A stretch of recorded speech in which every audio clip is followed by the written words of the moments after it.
आज Doubtnut app download करें। Doubtnut पर अपने सभी गणित, रसायन विज्ञान, भौतिक विज्ञान और जीव विज्ञान के डाउट्स का करो सफाया। बस प्रश्न की फोटो खींचो, एक ही प्रश्न को क्रॉप करो और तुरंत वीडियो सोल्यूशन पाओ। अभी डाउनलोड करें। हेलो स्टूडेंट्स, तो क्वेश्चन है कि एक वस्तु पर दूसरी वस्तु की गति का विरोध करने वाले बल को कौन सा बल कहते हैं? इस बल का क्या नाम है? तो चलिए देखते हैं। तो इस बल का नाम घर्षण बल है, यानी इस बल को हम घर्षण बल कहते हैं। तो यहां आएगा, इस बल को हम घर्षण बल कहते हैं। तो चलिए समझते हैं।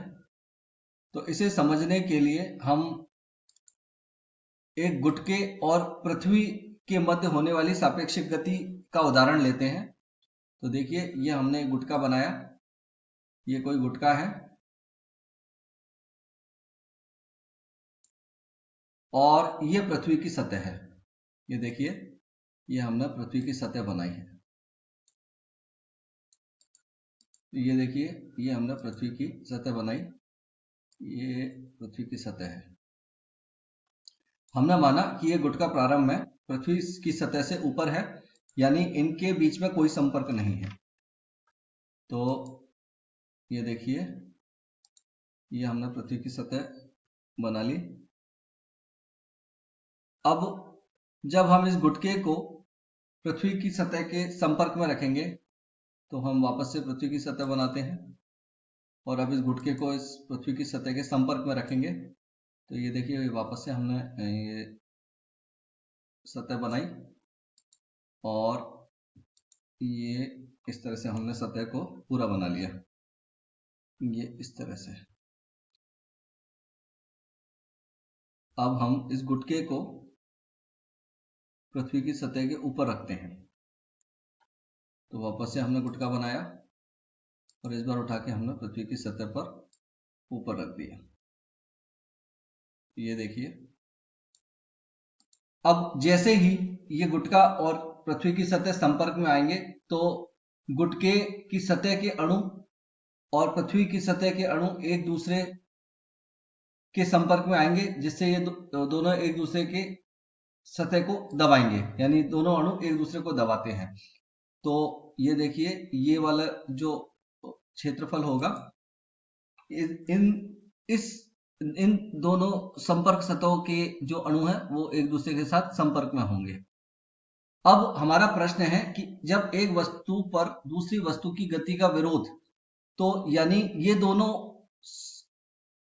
दोनों सतहों के मध्य में कोई आपेक्षिक गति होनी चाहिए। तो इसके लिए हम क्या करेंगे, हम गुटके पर एक बाह्य बल लगाते हैं जिसे हम आरोपित बल कहते हैं, और इसे हम F से प्रदर्शित करते हैं। ये हमने माना कि इस गुटके पर कोई बाह्य बल F आरोपित किया गया है। तो जैसे ही हम इस पर बाह्य बल लगाएंगे तो इसके विपरीत दिशा में एक विरोधी बल उत्पन्न हो जाएगा जो इसकी गति का विरोध करने का प्रयत्न करेगा। इस विरोधी बल को ही हम घर्षण बल कहते हैं, और यह सदैव गति के विपरीत दिशा में उत्पन्न होता है। यानी अगर हम बल दाईं तरफ लगाएंगे तो जो घर्षण बल उत्पन्न होगा वो संपर्क सतहों के मध्य में विपरीत दिशा में उत्पन्न होगा, यानी बाईं तरफ उत्पन्न होगा। और अगर हम आरोपित बल को बाईं तरफ लगाएंगे, यानी इस दिशा में लगाएंगे इस तरह से, तो जो घर्षण बल उत्पन्न होगा वो दाईं तरफ यानी पीछे की तरफ इस दिशा में उत्पन्न होगा, ऐसे। तो घर्षण बल जो होता है वो सदैव दो पृष्ठों के मध्य होने वाले सापेक्षिक गति का विरोध करता है। तो इसी बल को हम घर्षण बल कहते हैं।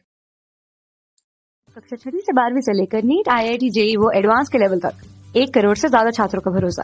आज ही डाउनलोड करें डाउटनेट ऐप या व्हाट्सएप करें अपने सारे डाउट्स 8400 400 400 पर।